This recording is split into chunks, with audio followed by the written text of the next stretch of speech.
우리 좌우 옆에 바라보시면서 인사합시다. 당신을 사랑합니다. 시작. 우리 앞뒤로도 우리 한번 인사합시다. 당신을 사랑합니다. 시작.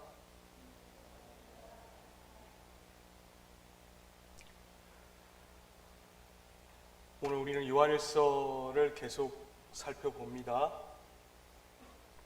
요한일서 4장 1절로부터 8절까지의 말씀을 통하여서 서로 사랑만 하며 삽시다, 서로 사랑만 하며 사십시오 라는 제목으로 이제 제가 받은 은혜를 여러분과 함께 나누도록 하겠습니다.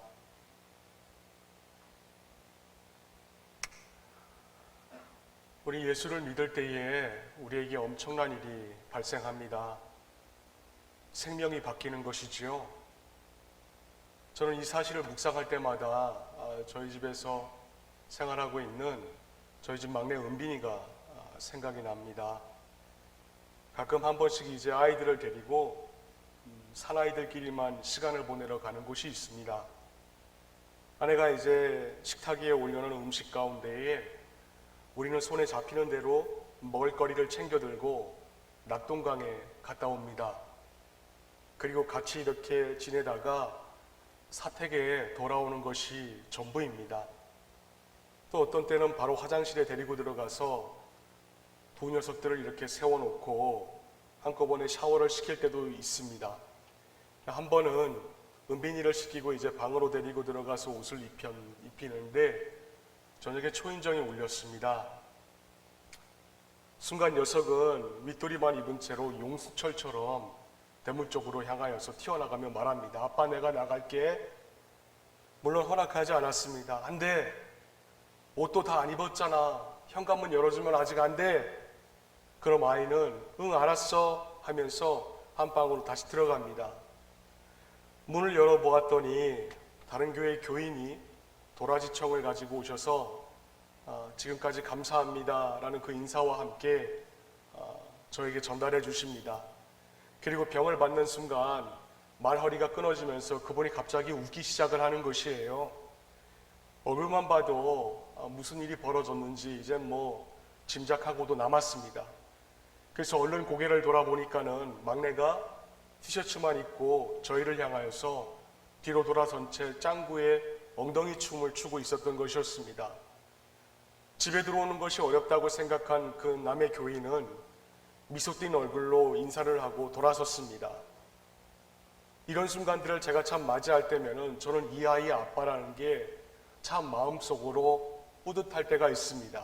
그것은 막내 아이가 보여준 짱구의 엉덩이 춤 때문만이 아니라 아빠로서 그 아이들과 어울리며 함께 웃고 함께 기뻐하고 그리고 함께 서로 사랑하고 도전을 받는 까닭 때문입니다.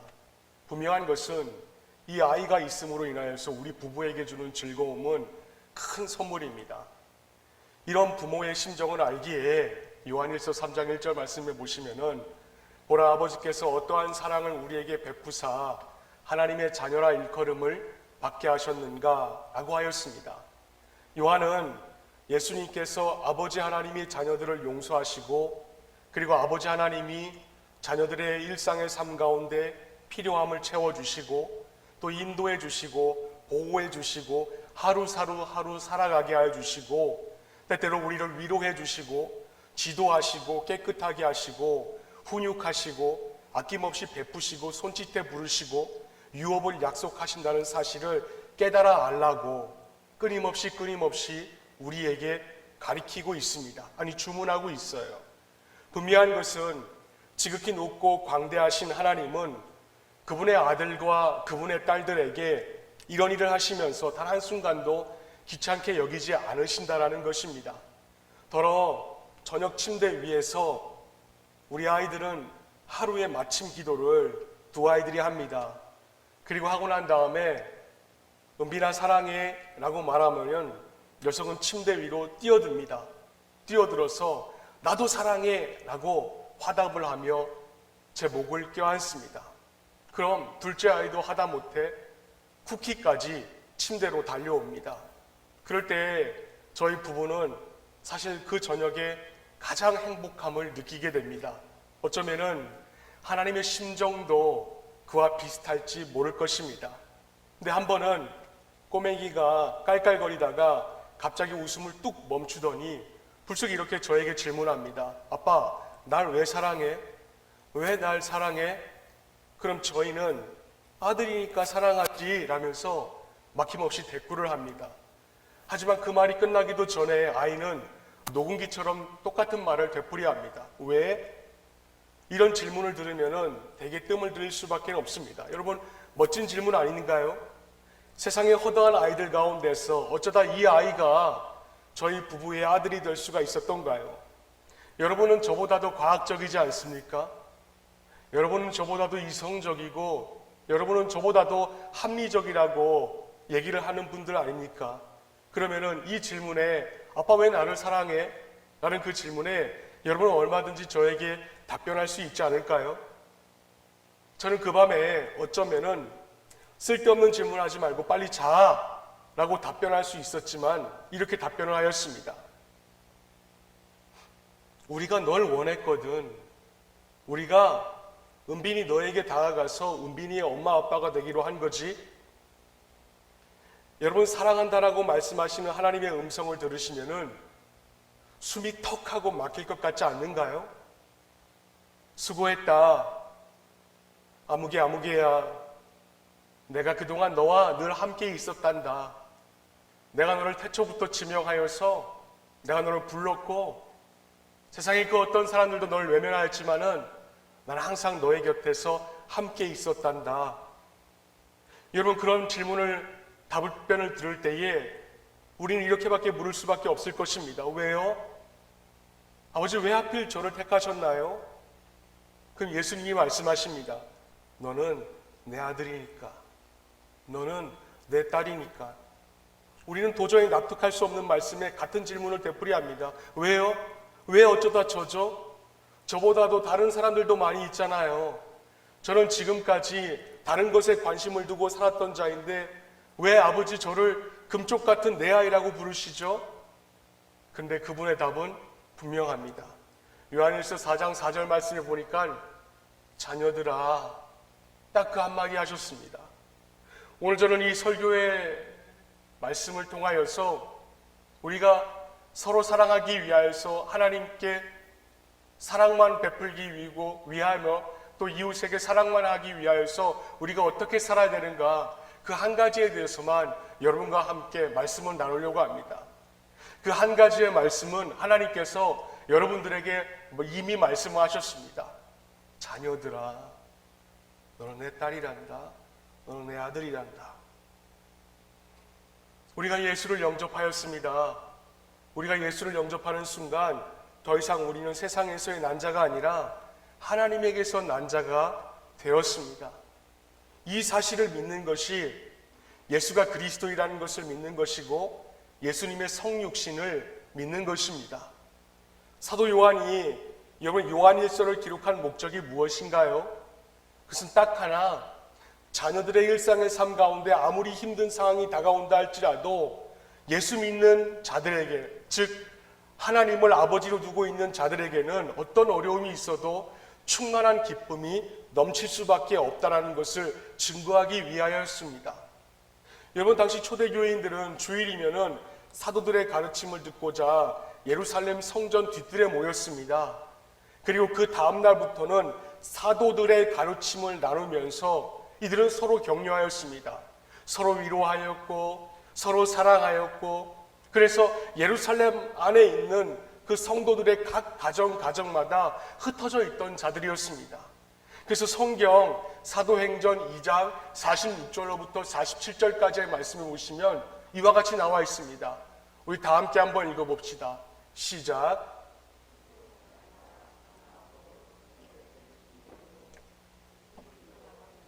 빵을 떼며 순전한 마음으로 기쁘게 음식을 먹고 하나님을 찬양하였다 하였습니다. 주일이면 성전에 모여서 우리와 같이 사도들의 가르침을 듣고 예루살렘 성전 뒤뜰에서 말입니다. 거기는 솔로몬 성전의 뒤뜰입니다. 지금과 같이 이런 빌딩이 없고 그냥 텅하니 마루와 같은 곳입니다. 그곳에 이 신자들이, 회심한 자들이 모였습니다. 약 3,000명 정도 되는 숫자라고 합니다. 그리고 그 3,000명 되는 신자들이 사도들의 가르침을 듣고 난 다음에 월요일부터 그리고 토요일까지는 각 가정에 흩어져서 빵을 떼며 순전한 마음으로 기쁘게 음식을 먹고 하나님을 찬양하였다. 네, 분명 성경에 나와 있는 교회의 모습입니다. 성경에 나와 있습니다. 근데 당시 유대 지도자들에 의하여서 처음 교회는 가정교회로 흩어져서 디아스포라 공동체가 되고 아시아와 유럽과 아프리카로 흩어지고 말았습니다. 왜냐하면 유대 지도자들은 자신들의 세력이 늘어나도 유만무득인데 8년 전에 죽었습니다. 예수라는 자가. 8년 전에 죽은 예수라는 자의 추종자들이 점점 늘어나는 것에 대해서 이 두려움을 갖기 시작을 하였어요. 그래서 이들은 사내들인 공의회에서 재판 없이 기독교인들을 잡아 죽이기 시작하였습니다. 이게 가장 빠른 시간 안에 예수를 믿는 자들을 해결할 수 있는 유일한 길이었습니다. 장로들이 있었어요. 그 장로들은 유대 사회에서 유일하게 로마법이 적용되지 않는 사내들인 공의회를 이용하였습니다. 그리고 죄인이 오면은 분명 오전 9시에 장로들은 재판을 공개적으로 열어야 되는데 이 자들은 재판을 열지 않았습니다. 그리고 죄인을 판결해야 되는데 이 자들은 판결하지 않았습니다. 초대교회 성도들은 재판 없이 바로 판결 장소로 넘어가서 큰 돌에 맞아 죽는 공개 처형 방식을 택하게 되었습니다. 대표적인 예로 여러분 스데반을 한번 기억해 보시기를 바랍니다. 이 스데반에 대하여서 이와 같이 얘기를 하고 있습니다. 미국 필라델피아에 있는 웨스트민스터 신학교에서 재직 중인 진 에드워드라는 그 바울 신학의 저명한 교수가 저술한 사도행전 1기라는 책에 보시면은 이 스데반에 대하여서 진 에드워드 교수가 이렇게 말을 하고 있습니다. 한번 들어보세요. 이제 이 교수의 말입니다. 1세기의 위대한 인물 가운데 2명을 뽑는다면 스데반과 사울을 들 수가 있다. 스데반은 당시 예루살렘에 흩어져 있는 가정교회 가운데 7명 가운데 유명한 자였다. 그리고 그는 청년이었고 회심의 나이가 25세였으며 연합교회에서 전도자로 파송된 나이가 33세였다. 그런 그가 사내들이는 의회장에서 아무런 법적인 과정이나 처형의 순서도 갖추지 못한 채 광포한 군중들 앞에 서 있었다. 그리고 첫 번째 증인은 자신의 겉옷을 벗어서 사울에게 건네주고 준비한 큰 돌을 들어서 주저함 없이 스데반 그의 머리를 사정없이 내리쳤다. 단 한 번의 내리침으로 스데반은 의식을 잃고 구덩이 속으로 꼬꾸라지고 말았다. 여러분, 신앙 때문에 당하는 박해가 여러분 기쁠까요? 여러분, 믿음 때문에, 교회 다니는 것 때문에 여러분 배우자나 여러분 주변의 사람들에게 당하는 그 핍박이 여러분 과연 기쁠까요? 신앙 때문에 내가 고통을 당하는 것은 그래도 우리는 감내를 할 수는 있습니다. 왜? 내가 당하는 거니까. 그러나 자신의 자녀가 산채로 나무에 묶여가지고 화형을 당하며 로마 광장의 그 뇌 기퉁이의 어둠을 밝히는 가로등의 역할을 하는 것을 그 앞에서 지켜보는 부모의 형벌은, 부모의 마음은 과연 기뻤을까요? 자신의 자녀가 화형당하는 모습을 산채로 눈앞에서 지켜보는 그것을 볼 때에 어쩌면은 그 앞에서 지켜보고 있는 그 엄마는 뱃속에 있을 때부터 사랑한다고 고백한 자녀가 그 산채로 화형을 당하는 것을 힘없이 지켜보는 것은 죽음보다도 더한 형벌이었을 것입니다. 그런데 놀라운 신앙 고백이 성경에 기록되어 있습니다. 그들이 어떻게 고백을 하고 있냐면은 신앙 때문에 고문을 당하고 조롱을 받고 채찍으로 맞기도 하며 돌에 맞아 죽기도 하고 그리고 톱질을 당하기도 하였으며 신앙생활을 하기 위하여서 양과 염소의 가죽을 뒤집었으며 생명을 연장하면서까지 그들은 히브리서 11장 35절에 이렇게 나와 있습니다. 구태여 노연하기를 바라지 않았습니다. 여러분, 구태여라고 하였습니다. 도대체 이렇게 기뻐할 수 있는 원동력이 무엇이었을까요? 다시 한번 히브리서 11장 35절의 말씀해 보시면 또 어떤 일은 고문을 당하면서도 더 좋은 부활의 삶을 얻고자 하여라 했습니다. 이들이 예수님이 살아계시고 예수님이 함께 하시고 예수님이 생명이 되시니까 그 예수님과 친밀하게 교제하고 살 때에 환난이 오고 고난이 오고 핍박이 와도 충만한 기쁨이 자신들의 삶에 넘쳐날 수가 있었던 것입니다. 왜? 부활의 증인이 있으니까. 그래서 사도 요한은 요한일서 1장 4절 말씀해 보시면은 우리가 이 글을 쓰는 것은 우리 서로의 기쁨이 차고 넘치게 하려는 것입니다 라고 설교를 하고 있습니다. 여러분 분명히 보십시오. 서로의 기쁨이라 그랬습니다. 나 혼자만의 기쁨이 아니라 서로의 기쁨. 이건 정말 놀라운 일이죠. 사도 요한이 말한 것이 우리에게도 그대로 이루어지는지를 여러분 잘 지켜보면서 오늘 말씀을 되씹어 볼 수 있기를 바랍니다. 그래야 말씀의 진정한 축복을 우리 모두가 다 경험할 수가 있는 것이에요. 여러분 세상에서 어려운 일이 생길 때가 참 많이 있지 않습니까? 핍박이 와요. 박해가 옵니다. 그럼 어떻게 하면 우리가 충만한 기쁨을 누릴 수가 있을까? 그 핵심은 딱 하나입니다. 예수님. 그거밖엔 답이 없어요. 요한이 말하려고 하는 것 또 하나의 핵심은 바로 살아계신 예수님과의 친밀한 교제라는 것입니다. 요한복음 15장 말씀해 보시면은 내가 그 안에 그가 내 안에 있기 때문에 우린 예수님을 통하여서 늘 일상의 삶 가운데 그분의 기운을 공급받는다라고 얘기를 하고 있습니다. 여러분 그렇기 때문에 우리가 일상의 삶에 기쁨이 충만하고 서로 사랑할 수 있는 이유가 바로 예수님 그 한 분밖에는 답이 없다라는 것이에요. 이렇게 예수님과 친밀하게 교제하며 죄짓던 옛 생활을 다 청산하고 의로운 삶을 살게 됩니다. 예수님이 자신과 함께 계시는 것을 아는데 여러분 일상의 삶 가운데 우리가 어떻게 죄를 짓고 살 수가 있을까요? 예수님이 자신과 함께 동행하는 것을 알고 있을 터인데 우리가 어떻게 예수님과 같이 사랑하면서 살지 않을 수가 있겠습니까? 사랑의 주님이 나와 함께 하시니까는 이제는 다투고 욕심내고 싸우지 않고 사랑만 하며 살게 되는 것입니다. 이렇게 의롭게 살고 사랑만 하며 사는 것을 보면서 성경은 그가 하나님의 자녀인지 마귀의 자녀인지 구분을 할 수 있다라고 그랬어요. 사랑만 하면은 하나님의 자녀입니다. 그가 사랑하지 못한다면은 성경은 아무리 교회 다니고 예수를 잘 믿는다라고 해도 불법을 행하고 미워하고 원수를 사랑하기 때문에 그분은 하나님의 자녀가 아니라고 그랬어요. 여러분 이것은 대단히 중요한 분별 기준입니다. 그래서 사도 요한은 모든 영을 오늘 본문의 말씀에 보시면 믿지 말라고 했습니다. 모든 영을 믿지 말고 반드시 그 영을 점검하라고 그랬어요. 겉으로는 예수를 잘 믿고 귀로 듣기에 솔깃한 교훈과 진리를 말하고 예언을 받았다고 말하는 이들의 영이 어디서부터 왔는지 요한은 확인하라는 것입니다.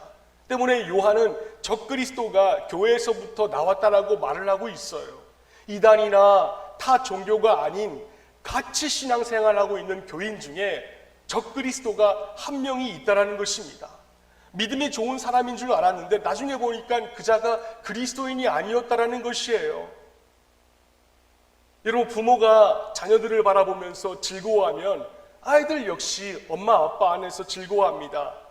그 꼬맹이들을 하늘 구경시켜 주겠다고 듬뿍 올려가지고 하늘 높이 들어 올릴 때에 아이들은 맑은 얼굴 가득 퍼지는 그 웃음에서든 또 품에 안기려고 맹렬하게 달려오는 그 녀석들의 쟁걸음에서든 아이들의 제 안에서 기쁨을 누리고 있다는 것이 저는 아버지로서 여실히 느껴질 때가 참 많이 있어요.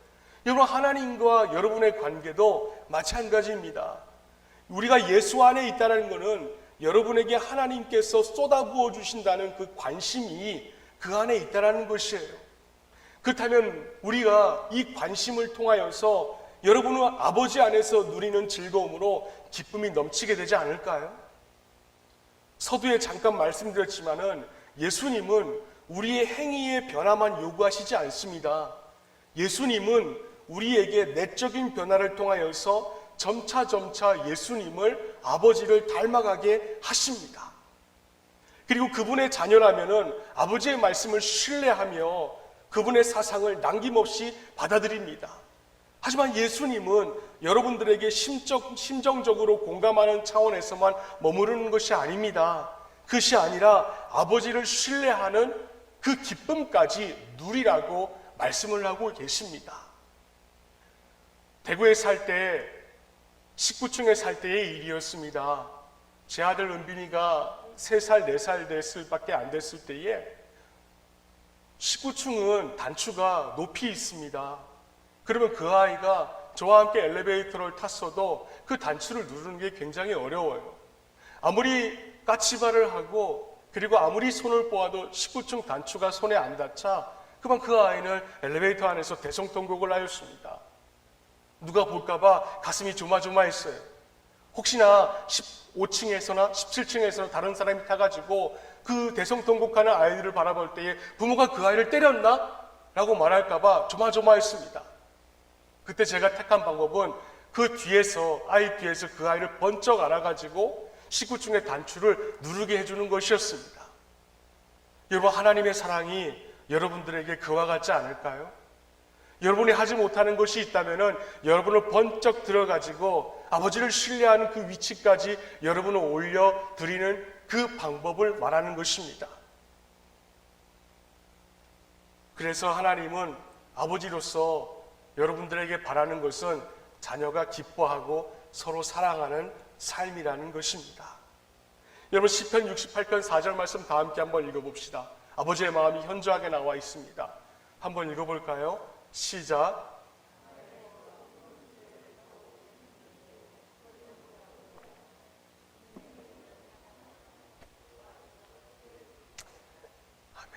시인은 광야에 있습니다. 여러분, 그 광야에 있는데 어떻게 하나님께서 우리에게 요구하시는 게 무엇이라고 하였습니까? 기뻐하라는 것이에요. 여러분, 이것도 그냥 기뻐하라는 것이 아니라 그 앞에 말씀해 보시면 크게 기뻐하라고 말씀하고 있습니다. 이게 우리의 삶에 가능할까요? 광야에 있는데 마실 것도 먹을 것도 없고 그리고 과일 처소도 없는데 우리가 어떻게 그 광야에서 기뻐할 수 있을까요? 68편 1절 말씀해 보시면 하나님이 이와 같이 말씀하십니다. 하나님이 일어나실 때에 하나님의 원수들이 흩어지고 하나님을 미워하는 자들은 하나님 앞에서 도망칠 것이다. 하나님이 일어나시면, 내 아버지가 일어나시면은 하나님께서 다 교통정리를 해주시겠다는 것입니다. 때문에 아버지를 믿는 자녀된 자들은 삶이 아무리 고단하여도 아버지 안에 있기 때문에, 예수님 안에 있기 때문에 기쁨이 충만할 수밖에 없는 것입니다. 그리고 그 기쁨이 충만하기 때문에 예수 안에 있는 자들은 서로 사랑할 수밖에 없는 것이에요. 그러나 아버지를 믿지 않는 자에게는 이런 기쁨이 없어요. 그래서 요한은 그런 자들이 어디에서 왔는지 분별하라고 촉구를 하고 있는 것입니다. 본문의 1절 말씀 우리 한번 읽어봅시다. 시작. 사랑하는 여러분, 어느 영이든지 다 믿지 말고 그 영들이 하나님에게서 났는가를 시험하여 보십시오. 거짓 예언자가 세상에 많이 나타났기 때문입니다.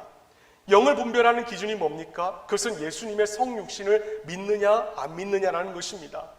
예수님이 육체로 나셨다는 것을, 참 하나님이 참 사람이 되셨다는 것을 믿으면 하나님에게서 온 영이고, 믿지 않으면은 그분은 하나님과 상관없는 영이라는 것이에요.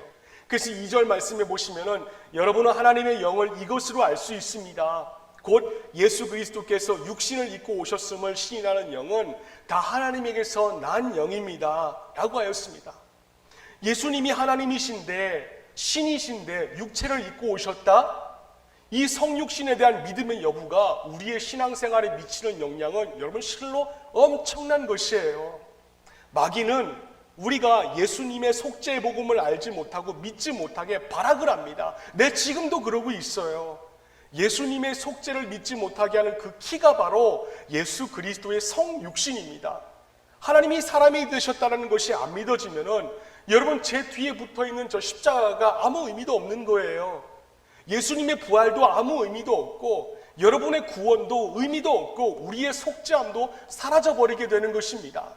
그런데 1세기 초대교회 때에 예수님은 성육신한 게 아니라고 말하는 자들이 있었습니다. 그 자들이 누구였냐면 바로 영지주의자들이었어요.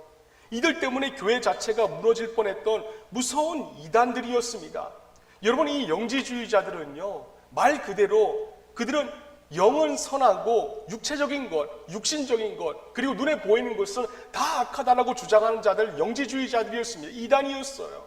그런데 그들이 다 공교롭게도 예수를 믿는다고 하는 교인들이었습니다.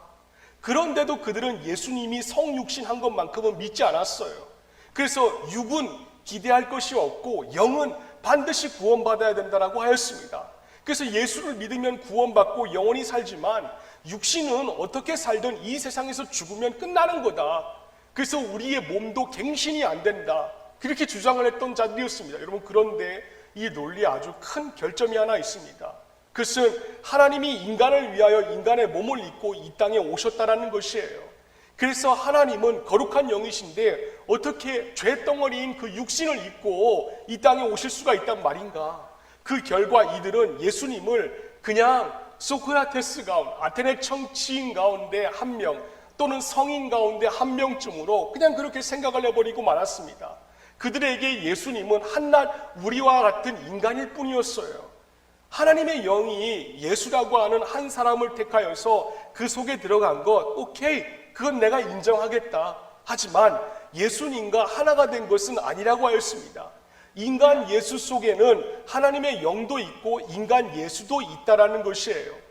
예수님이 천국 복음을 전하시고 기적을 행하신 것은 다 하나님의 성령으로 된 것이다. 오케이, 그건 내가 인정하겠다. 하지만 예수님이 십자가에서 죽으실 때 하나님의 성령은 이미 그때 다 떠나가셨다라고 그렇게 주장하는 영지주의자들이었습니다. 왜냐하면 하나님은 죽을 수가 없기 때문입니다. 때문에 인간 예수만 죽은 것이라고 믿는 게 그들의 신앙이었어요. 여러분, 이런 식의 논리가요, 당시 1세기 초대교회, 처음 교회에 굉장히 강하게 퍼져 있었습니다. 아, 영혼과 육신이 별개인 것이구나. 영혼은 중요한 것이고 육신은 살아보니까 어쩔 수 없이 죄짓는 몸이니까 영혼 구원만 받으면 되겠구나. 육신은 어차피 버림받을 것이니까 아무렇게나 살아도 상관없다. 이것이 바로 구원의 복음인 줄 알았습니다. 그래서 사도 요한은 이게 얼마나 무서운 사상인지를 오늘 본문에서 말하고 있는 것이에요. 예수님이 진짜 하나님이야, 그리고 진짜 사람이지 않았다면은 십자가는 완전히 인간의 기만쇼일 것입니다 라고 그렇게 얘기를 하고 있습니다. 여러분, 인간 예수가 죽은 것이 여러분들에게나 또 저에게 왜 그게 구원이 될까요? 하나님이신 분이 사람이 되셔서 죄 없는 몸으로 죽으셨으니까 우리의 속죄주가 되실 수가 있는 것입니다. 그리고 하나님이 그리스도이니까는 부활한 것이고 그 부활의 500명의 증인들이 그 밑에서 볼 수가 있었던 것이고, 그렇기 때문에 인간이 어떻게 부활했는지 알 수가 있었던 것입니다. 근데 그들은 이런 차원에서도 부활도 없는 것이 되고 마는 것이에요. 성육신 하나를 안 믿으니까 예수님이 그리스도라는 것도 말이 안 되고, 예수님이 우리와 하나가 되셨다는 것은 더 말이 안 되고, 예수와 우리가 함께 일상의 삶 가운데 24시간 동행하는 것은 불가능하다라고 주장을 하는 것입니다. 그러니까 정말 교회에 큰 위기가 다가온 것이에요. 여러분, 지금 우리는 어떻습니까? 여러분은 어떠세요?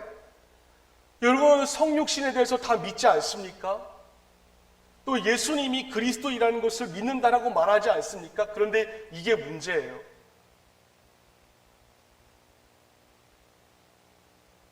초대교회 때는 예수님이 그리스도라는 것을 안 믿는 사람들은요, 나 그거 안 믿어, 그렇게 말했습니다. 예수님이 성육신한 게 안 믿어지는 사람들은 나는 그거 안 믿어, 그랬어요. 그래서 이 사람들은 함께 교회 안에 있어도 하나님께로부터 온 사람들이 아니라는 것을, 하나님의 영으로 신앙생활하는 사람들이 아니라는 것을 구분 지을 수가 있었습니다. 그래서 3절 말씀에 보니까는 예수를 시인하지 아니하는 영마다 하나님께 속한 것이 아니니 이것이 곧 적그리스도의 영이라 라고 하였습니다. 본인의 고백이 분명하니까. 근데 지금은요, 어때요? 지금은요, 다 믿는다라고 합니다. 예수 그리스도를 모르는 사람이 없어요. 하도 많이 들어가지고 무슨 말인지도 모르고 그냥 예수 그리스도라고 합니다. 구원 받았습니까? 라고 물어보면 다 구원 받았다라고 그래요. 근데 십자가에 달리신 예수님, 당신 때문에 목숨을 버리신 예수님, 이렇게 말씀드려도 별 반응이 없어요. 방금 전에 예수님을 믿는다라고 고백을 했는데 5분 뒤에는 서로 사랑하지 못하고 서로 용서하지 못합니다. 그래서 지금은 정말 하나님의 영으로 신앙생활하는 사람인지 아닌지 분별하기가 더 어려워졌어요. 예수님이 그리스도인 것을 믿느냐고 하면은 다 아멘이라고 말씀하세요. 근데 정확하게 알고 아멘을 하셔야 됩니다. 그래야 자신의 믿음을 정확하게 분별할 수가 있어요. 여러분, 지금은 영지주의자들이 없을까요? 아니요. 제가 볼 때는 지금은 오히려 더 영지주의자들이 많이 있는 것 같습니다. 그 영지주의자들의 교훈을 따라서 신앙생활을 하는 분들이 더 많이 있어요. 한국교회 안에. 그 다시 3절 하반절 말씀해 보시면은 저 그리스도의 영이니라 오리라 한 말을 너희가 들었거니와 그 다음 뭐라 그랬습니까? 지금 벌써 세상에 왔다라고 그랬습니다. 지금 벌써 세상에 와 있어요. 그렇다면 우리가 어떻게 적그리스도라는 것을 알 수가 있을까요? 롤스로이스를 구입한 영국인 이야기를 제가 한번 들은 적이 있어요. 자동차 회사에서는 여태 단 한 번도 고장난 적이 없었고 앞으로도 그런 일이 없을 거라고 광고를 내보냈습니다. 그래서 영국인인 그자가 거금을 덜컥 내고 롤스로이스 차를 구입을 하였어요. 근데 어느 날 기절초풍할 사태가 벌어진 것입니다. 잘 달리던 차였거든요. 신차입니다. 근데 그 차가 갑자기 멈춰버린 거예요. 시내에서 멀리 떨어진 한적한 동네에서 벌어진 일이라 난감해진 이 운전자는 롤스로이스 회사로 전화를 걸었습니다. 여보세요? 절대로 탈이 나지 않는다더니 이게 뭡니까? 제가 중고차를 구매한 것도 아니고 신차를 사지 않았습니까? 그런데 길 한복판에서 널브러져서 지금 꼼짝도 하지 않는단 말이요. 어떻게 할 것입니까? 전화를 했습니다. 수화기를 내려놓은 지 얼마 안 돼서 롤스로이스 정비공이 헬리콥터를 타고 그 현장에 나타났습니다. 그리고 문제가 된 부분을 찾아서 뚝딱뚝딱 고쳐놓더니 그냥 그 헬리콥터를 타고 다시 돌아갔어요. 이제 남은 거는 청구서 한 장, 그거 날아오는 일밖에 없었습니다. 헬리콥터까지 다 동원됐으니까 엄청난 수리비가 나올 게 뻔하였어요. 생각하면 생각할수록 이 소비자는, 이 고객은 분통이 터진 노릇이었습니다. 그런데요, 청구서는 한 달을 기다려도 두 달을 기다려도 이자에게 청구서가 날라오질 않는 것이었습니다.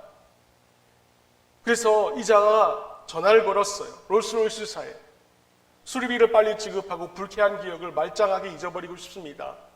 그런데 청구서가 아직 오지 않았습니다. 그자 전화를 받은 담당 직원이 말합니다. 선생님, 대단히 죄송합니다만 고객님의 차량에 탈이 났었다는 기록이 저희 데이터에는 아직 전혀 남아있지 않습니다. 여러분, 이게 인생의 가장 큰 필요를 채워주는 하나님의 러브스토리입니다. 그분은 여러분들에게 청구서를 제출하지 않게 하기 위하여서 대신 예수님을 통하여서 지불하게 만드시고 여러분과 저는 갚을 것이 없는 상황으로 만들어주셨습니다. 그리고 그 아버지가 여러분들에게 원하는 것은 이제 새로운 출발을 하라고 하시면서 원수의 관계를 무너뜨리고 용서하고 서로 사랑하라고 말씀하시고 계십니다. 여러분, 오늘 요한은 본문의 7절과 8절 말씀에 뭐라고 얘기하고 있습니까? 우리 다 함께 한번 읽어볼까요? 시작.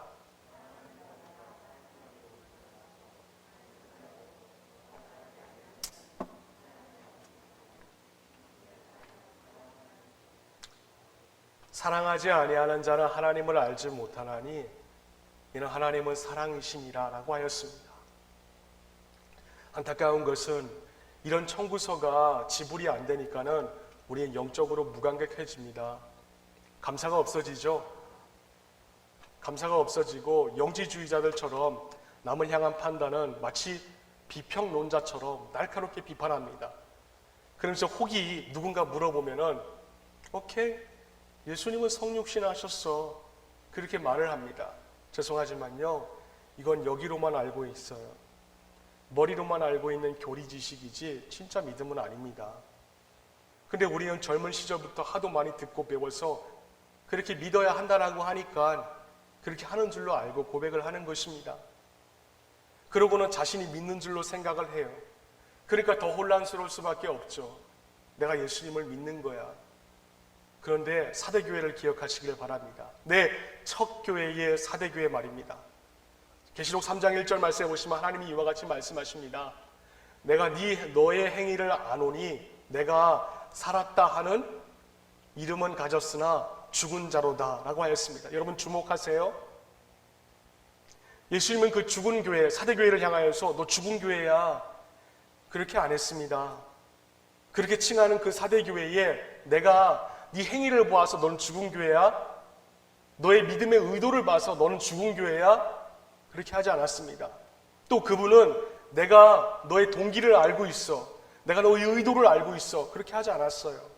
주님은 교회의 믿음으로 얻는 의가 아니라 그들의 외적인 거룩함, 즉 그들의 일과 행위와 일상의 삶의 선택들에 대해서 말씀하신 것입니다. 제가 이번 주에 장로교단의 정체성을 알기 위해서 여러 권의 책을 읽었어요. 신기한 것은 우리 교단이 따르고 있는 칼빈주의는 사실 장로를 부인하고 있습니다. 근데 어찌됐든 간에 그 교단의 정체성을 알기 위해서 여러 권의 책을 읽었는데 그 중에 하태규라는 저자가 저술한 아테네 마르크스 민주주의라는 책에 보시면은 이런 말이 기록되어 있습니다.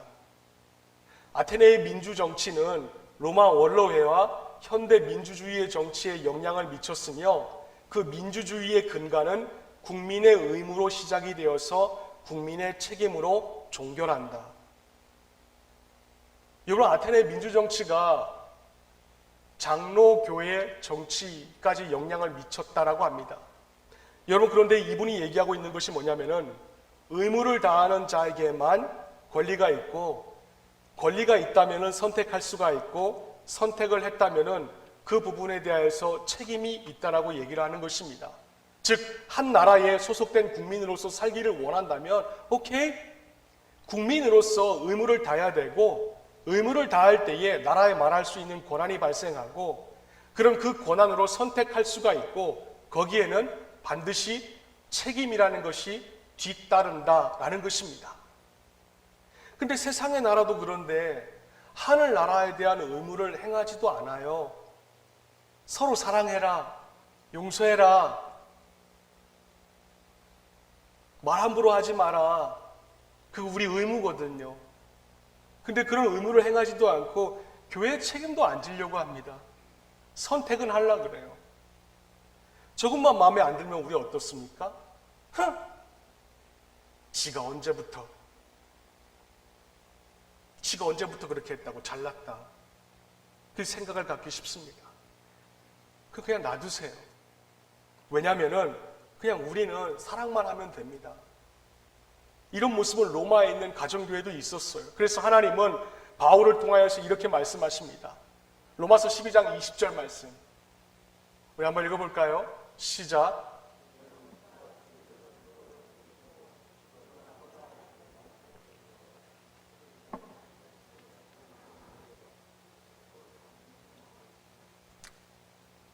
하지 말래요. 하나님이 하신답니다. 숯불을 그자의 머리 위에 올려놓는데요. 그럼 우리는 뭘 해야 되는가? 시편 4편 23절 말씀에 이와 같이 나와 있습니다. 그 무엇보다도 너는 네 마음을 지켜라. 왜? 그 마음이 바로 생명의 근원이기 때문이다. 여러분이 보실 때에는 사대교회처럼 살아있는 것처럼 보이는 사람이 있을 거예요. 하지만 하나님이 바라보실 때에는 산자가 아니라 실제적으로 죽은 자라는 것입니다. 여러분, 저나 여러분의 주변에 이런 자들이 얼마나 많이 있습니까? 그래서 존 비비어 목사님이 저술한 Good or God이라는 책에 보시면 아마 우리 한국에도 지금 한국어 번역본이 나왔을 것입니다. 그 책에 보시면 이런 형식주의에 대해서 이렇게 말을 하고 있어요. 들어보세요. 성도들이 살아있는지 죽어있는지 판단하는 데 있어서 중요한 질문은 그자가 예수의 말씀을 숭존하고 있는가, 아니면 실제로 예수의 명령과 동떨어져서 공격 대상을 찾아 비판만 하고 있는가, 바로 여기에서 알 수가 있다라고 하였습니다. 여러분, 교회 다니잖아요. 직분이 있잖아요. 그러니까 우리는 어떻게 생각해요? 저 사람 참 믿음이 좋다, 그런 그리스도인인 줄로 착각을 합니다. 그런데 사실 있잖아요. 모든 것이 하나님에 대한 정직과 말씀에 대한 신뢰와 다 연결되어 있지 않습니까? 어린아이들 앞에서는 정직하세요. 어떻게 거짓말할 수가 있어요? 이렇게 말씀하십니다. 근데 하나님 앞에서 정직하지 못하는 것은 눈에 보이지 않는 하나님을 기만하는 것과 같은 거예요. 이런 신앙이 무서운 것은 형식적으로만 믿으면 진짜 믿는 것인 줄 본인이 착각을 하기 때문입니다. 들어서 아는 게 진짜 믿는 것인 줄 착각을 해가지고 자신도 속고요, 남도 속이는 거예요. 다들 예수 그리스도 예수 그리스도 그러니까는 그런 줄로 생각을 하고 있는 것입니다. 근데 입으로만 예수 그리스도지 실제로 그 사람에게는 예수가 그리스도가 아니에요. 삶을 보니까 아닌 겁니다. 일상의 삶을 보니까. 그래서 예수님은 누가복음 6장 44절부터 45절 말씀에 나무는 각각 그 열매로 아나니 가시나무에서 무화과를 또는 칠레에서 포도를 따지 못하느니라. 선한 사람은 마음에 선을 내고 마음에 쌓은 선에서 선을 내고 악한 자는 그 마음에 쌓은 악에서 악을 내나니 이는 마음에 가득한 것을 어디로요? 입으로 말한다라고 했습니다. 입으로. 그 말을 참 조심해야 돼요. 지난주 수요일에 새벽에 묵상한 말씀이죠. 마음에 가득한 것을 입으로 말하느니라. 그래서 요한은 이와 같이 교회에 말합니다. 5절 말씀에 우리 한번 읽어볼까요? 시작. 그들은 세상에 속한 거로 세상에 속한 말을 하매 세상이 그들의 말을 듣느니라. 세상에 속한 거로 세상에 속한 말을 하매. 요한은 세상의 말이 있고 세상에 속하지 않는 말이 있다라고 그랬어요. 예수님이 그리스도라면은 예수님이 생명이고 주님이고 왕이신데 예수님과 그 사람은 포도나무와 가지처럼 한 몸인데 어떻게 삶이 딴판일 수가 있느냐 그 말입니다. 그렇다면 우리는 오늘 본문의 말씀을 적용한다면은 세상의 말을 하지 않기 위해서 우리가 마음부터 바로 먹으면 되는 것이에요. 여러분 그럼 그 마음이 무엇일까요? 요한은 결론을 이렇게 말합니다. 본문의 7절과 8절 말씀을 다 함께 한번 읽어봅시다. 시작.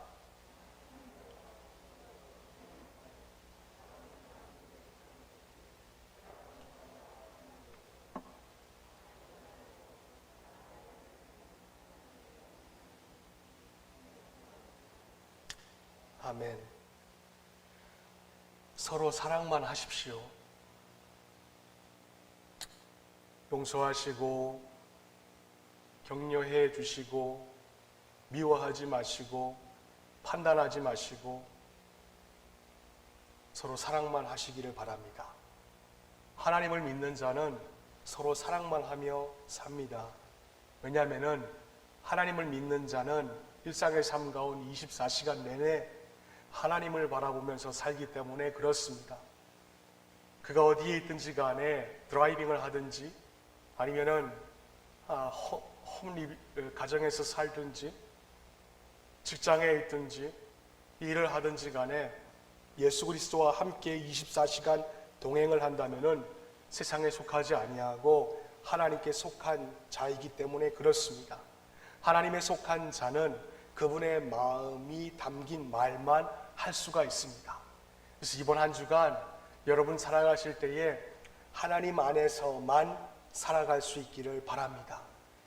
더욱더 서로 사랑하시고 그리고 목장의 관계에서도 목원들을 바라보실 때 부모가 자녀들을 바라보듯 더욱더 사랑의 관계로 맺어질 수 있는 우리 모두가 될 수 있기를 예수님의 이름으로 축원을 드립니다. 기도합니다. 하나님 아버지 감사합니다.